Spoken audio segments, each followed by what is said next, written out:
Before starting the video, I want to convey that there are as many interpretations of the movie as there are people trying to understand it. Bergman obviously created Persona with a specific meaning behind it, but he did an excellent job in making his intentions ambiguous. That's why, to this date, a general agreed upon consensus about the movie does not exist. In this video, I will cover an original analysis developed by myself, using Carl Jung's framework of ideas and concepts as a basis for it. In case anyone believes that analyzing the movie by Jung's terms is far-fetched, I will also use this section of the video to briefly explain why it's not. Jung has been extremely influential to our society in psychology, philosophy, and religious studies. He made so many advancements that his name has been diluted from many of them. But that wasn't always the case. When he was alive, he was a really prominent figure, someone Ingmar Bergman surely knew, especially because Jung's work can be summarized as the study of symbols, and Bergman has shown interest in such topics before. For example, in The Seventh Seal, he portrays a game of chess between a medieval knight and the personification of death, obviously not meant to be taken literally. And lastly, the film is named Persona. Persona in Spanish and Italian, among other languages, has the meaning of the word person in English, but the word persona has another use in the English language, one coined by, guess who? Carl Jung. That's the only possible reason for someone like Bergman, a Swedish guy, to name his film as Persona, without translations, in every single language. Prior to the analysis, I also want to explain in a nutshell some more concepts of Jung's thought that will be extremely relevant for understanding the movie. Our mind is divided into two parts, conscious and unconscious. The conscious mind is everything we are aware of. It can also be referred to as the ego. The unconscious mind is formed by all the contents of our mind which we are not aware of. We cannot perceive them, but they are there, and unless we integrate them, we are helpless against their influence upon us. But there is hope, because when someone goes through the necessary inner work, unconscious contents arise to the conscious mind. This union, created from the intertwining of the two sectors of the mind, is called the self, with a capital S. This process of creating the self is an exceptionally long and difficult one, called individuation. We become who we were always meant to be. The instinct to go through individuation, no matter how painful, is deeply ingrained in us, and that ties in with what is known as the collective unconscious. The collective unconscious is present in the same way in all humans. It's completely inherent to our species. It's formed by all the symbols that we use as tools to understand the world, transcending cultural differences, primordial images and patterns. Those symbols are called archetypes. The archetypes of the hero, the trickster, and the wise elder are just some examples of archetypes intrinsic to the human experience.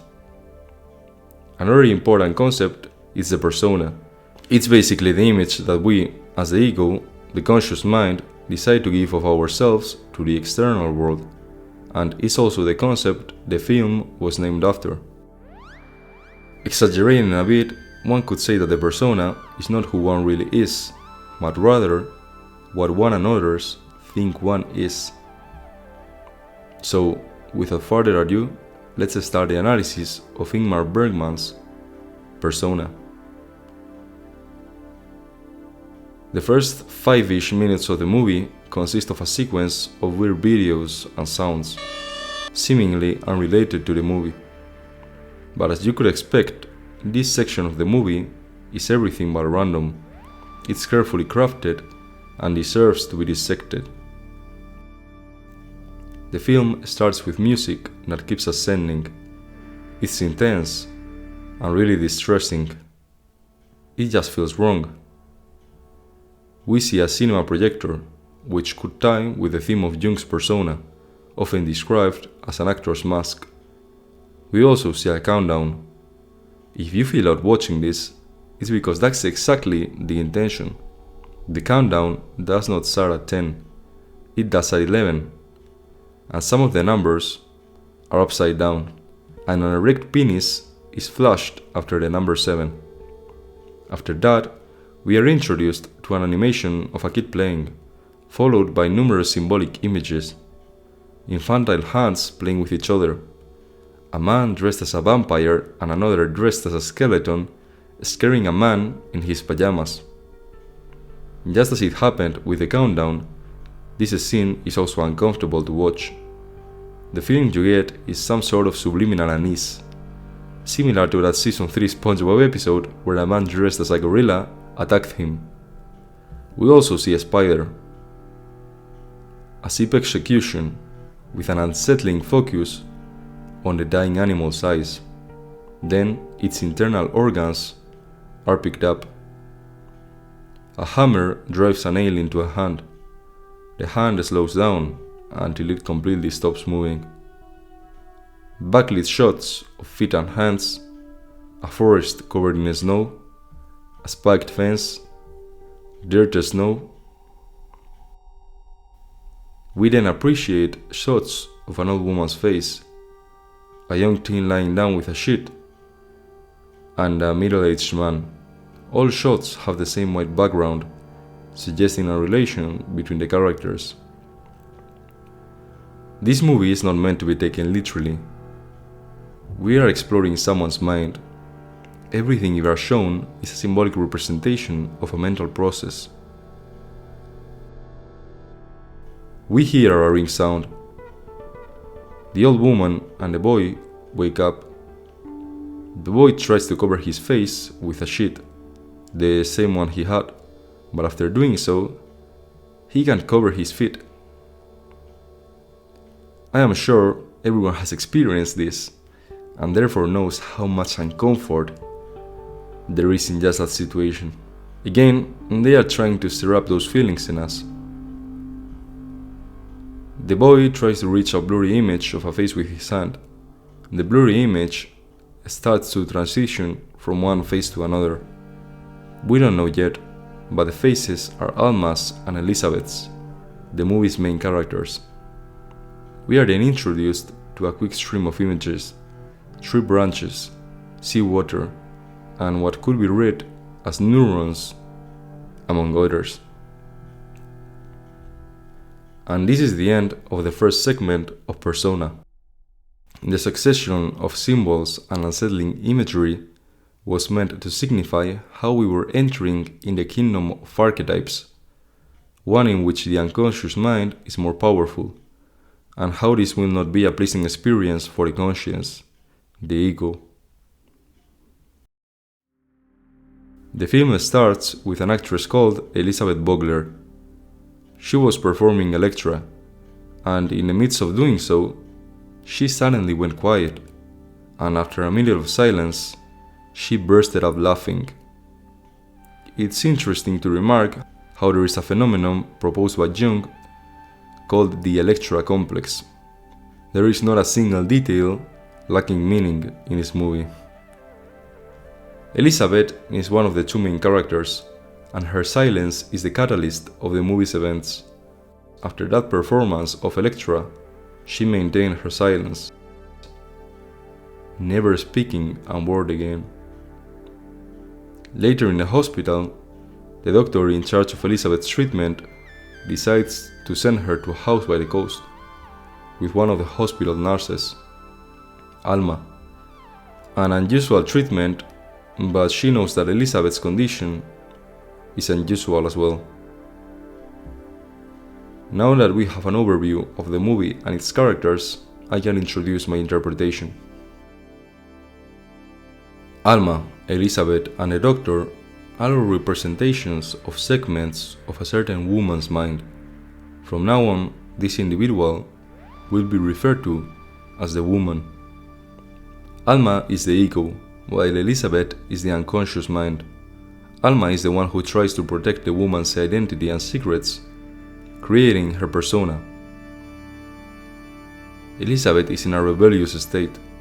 Alma sees her as a threat, but she also admires her, believing she's more authentic.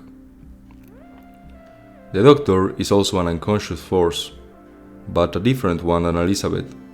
Elizabeth is what you could call the personal unconscious, specifically the woman's unconscious. The Doctor represents something different, the collective unconscious, the instinct to go through individuation. That's why she sets up Elizabeth and Alma for their union. Now, you may be wondering this. If the Doctor sends them to the coastal house to individuate, why is Alma the nurse and Elizabeth the patient? Aren't they both in need of healing? Because both Alma and Elizabeth need to believe they are in control of the situation. They cannot feel vulnerable, or else they will shelter and the integration will not occur. For Alma, this feeling of superiority is represented by her status as a nurse, the one who heals instead of the one who needs healing. For Elizabeth, it's her arrogance in her belief that she doesn't need healing. Yes, she agrees to go to the coastal house, but she does not cooperate. She feels she is playing Alma. So, that's it. Now you have got to let me justify why I believe this is a proper analysis of persona, or at least why it's close to what Bergman had in his mind. As I said, I believe the Doctor is a deep fragment of the woman's unconscious, one that craves the creation of the self. Why do I think so?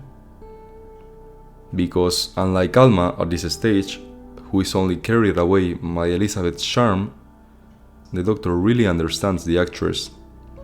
But understanding Elizabeth's worldviews does not turn her into Elizabeth. She comprehends her, but from a place of superiority. Det är ingen som frågar efter om det är äkta eller oäkta, om du är sann eller förljugen. Det är bara på teatern som sånt är en fråga av vikt. Knappt där heller för den delen. The Doctor is that instinct lying deep down in a woman's mind that knows the objective truth. Elizabeth may not agree with her, but she knows who's the authority. The Doctor has the last word. Tror du inte jag förstår? Den hopplösa drömmen om att vara. Inte verka utan vara. Now let's explain why I consider Elizabeth and Alma to be representations of the woman's conscious and unconscious mind. After her first encounter with Elizabeth, a very brief one, roughly of a minute, Alma rejects taking care of her.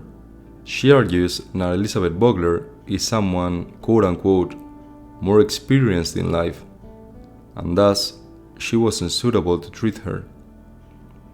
In a later conversation between the two, Alma tells Bogler that she loves theater and cinema, but she barely goes, that she deeply admires artists and believes that art has great importance in life. Jag tror att jag skulle kunna förvandla mig till du, om jag riktigt ansträngde mig. It's clear that Alma holds Elizabeth on a pedestal.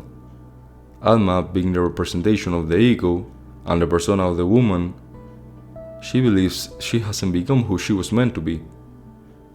And the unconscious represents exactly that. Alma idealizing Elizabeth makes sense. She does not realize they are two sides of the same coin. The unconscious is the greatest source of power we have. Our life's journey is literally only about learning to recognize it and integrating it. That's why Elizabeth, being the metaphorical representation of the woman's personal unconscious, is an artist, a symbol of genuine talent, beauty, and energy. While Alma was around in Elizabeth's hospital room, the latter was completely unexpressive, except when she was laughing.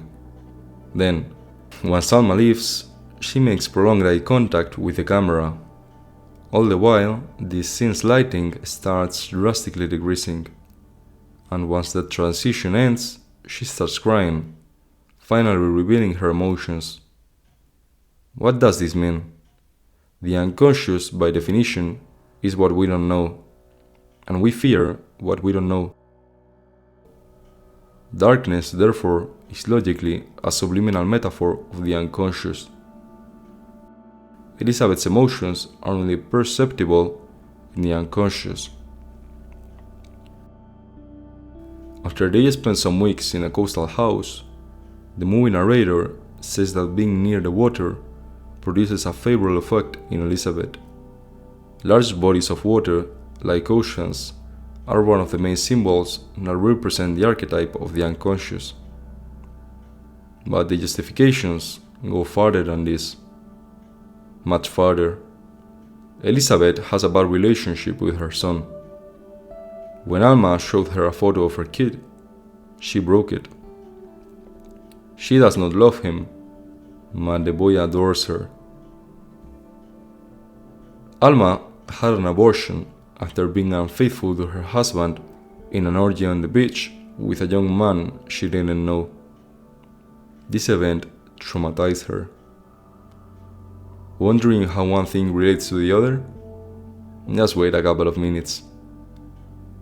While Alma was telling Elizabeth the story of how she was pregnant by a stranger, Elizabeth looked at her intensely. She did not love Alma's story, but she did not appear to be judgmental in any way. It was more like she understood the gravity of the situation in Alma's perception, more than Alma herself did. This makes a lot of sense if we think about how when one suffers a traumatic experience, the trauma is stored in the unconscious for the individual's protection. Elizabeth wrote a letter to the doctor.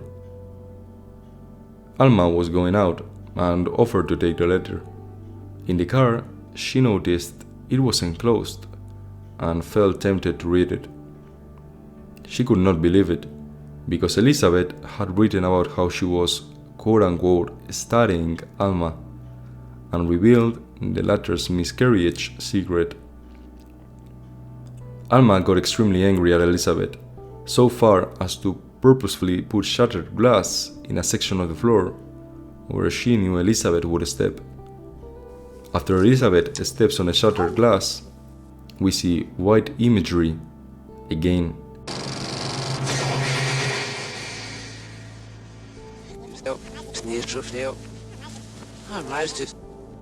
The vibe you get watching it is reminiscent of being born.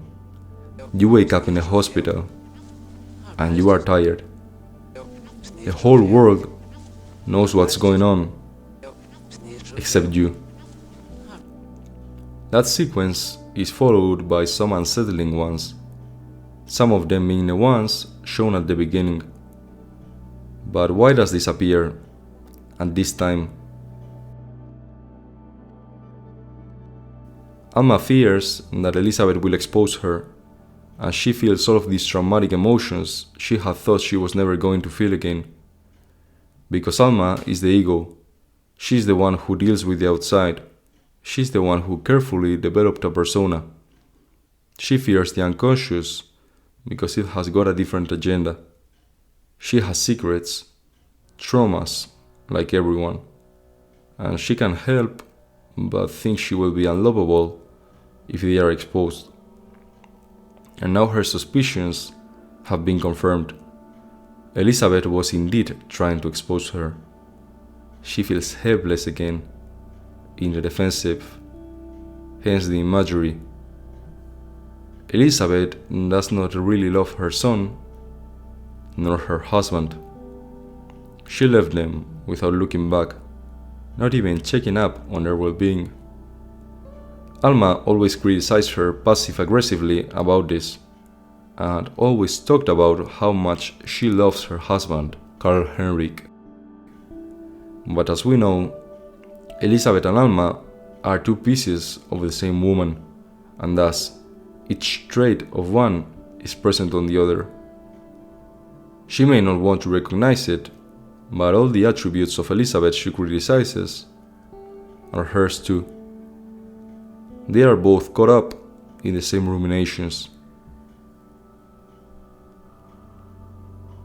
Near the end of the movie, there's an important scene. Alma gives Elizabeth a sermon about motherhood and how her son was conceived for selfish reasons. Through the entire monologue, the camera is focused in Elizabeth's face, full of shame. And here comes the twist. The scene repeats itself. In the second iteration, Alma gives the same sermon, but now instead of Elizabeth's face, we see Alma's. And of course, full of shame. The implications are obvious. At one point, she even says this.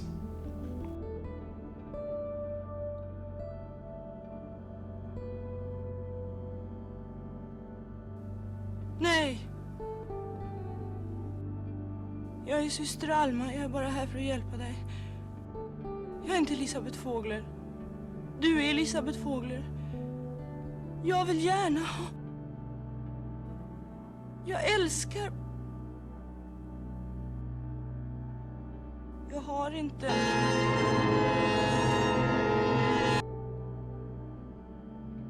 And after all of this, there is still even more evidence supporting this reading of the movie. Alma at one point reads Elizabeth a letter from the latter's husband. There's a pause at some point due to a sentence she could not read, like she could not understand it. This is the sentence.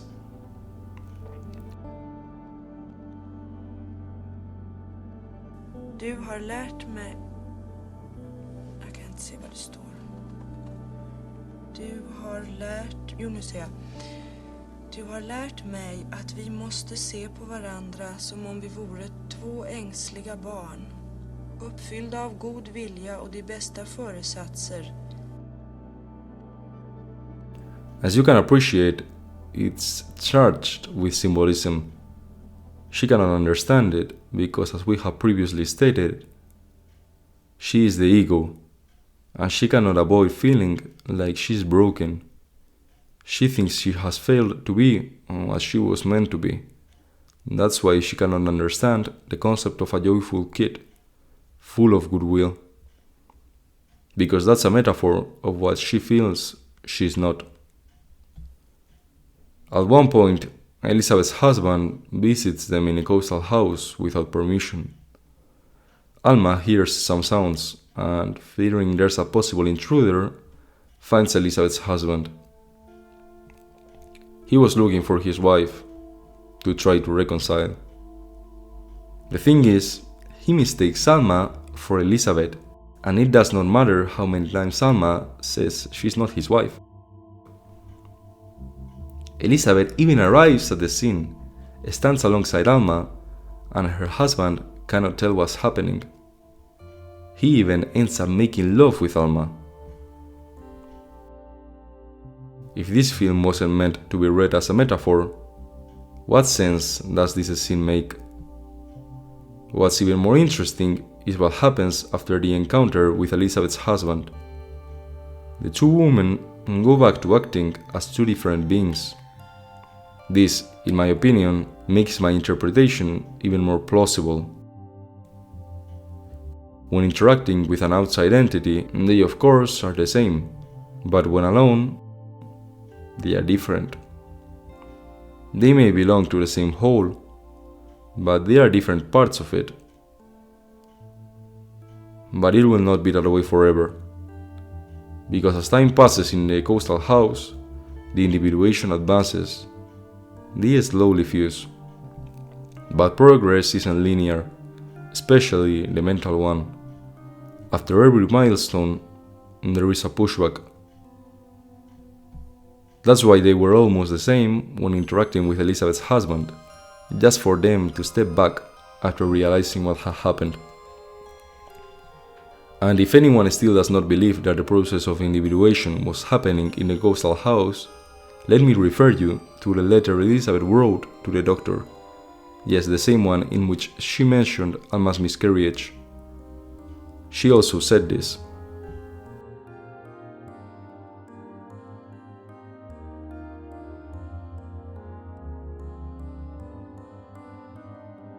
This same theme of progress not being linear appears again near the end of the movie, when the individuation was close to being complete. Of course, they had one last big fight between the two. One last big test. Another symbolic representation of this appears when, while fighting with one another, Alma cuts her own arm with her own nails, creating a big bleeding wound. Elizabeth immediately starts sucking Alma's blood. After this, it's clear how close they were to integration. In fact, after this, the individuation ends. By definition, as I said at the beginning of the video, the process of individuation consists of making the unconscious contents conscious, and that's exactly what Alma did. In the first sections of the movie, she did not understand Elizabeth. She idealized the actress, and when she failed her, Alma hated her irrationally. It wasn't until the end of the movie that she comprehended Elizabeth with her motivations and her fears. Doktorn sa att du var mentalt frisk, men jag undrar om inte din galenskap är värre än de värsta. Du spelar frisk. Det värsta är att du gör det så bra så alla tror dig. Alla utom jag, för jag vet hur rutten du är. That's how she made the unconscious conscious. The doctor sent them to the ghostal house to heal, to individuate, and that's what they have successfully done. So there are not any more reasons for them to stay there. They leave. What's fascinating is that the only one we see taking the bus is Alma, dressed in an Elizabeth-esque outfit. What a beautiful way of symbolizing how Alma has triumphantly incorporated Elizabeth's virtues into herself. Persona is one of those things in life that went exactly in the best way they could have possibly went. Jung made history in their understanding of the human mind, putting into words beautiful and transcendental concepts we had always failed to normally grasp. Bergman was a director like none other, who made an art form out of cinema in a way which will probably never be replicated. When you mix the two components, you get an output as perfect as Persona, a visual poem about the soul.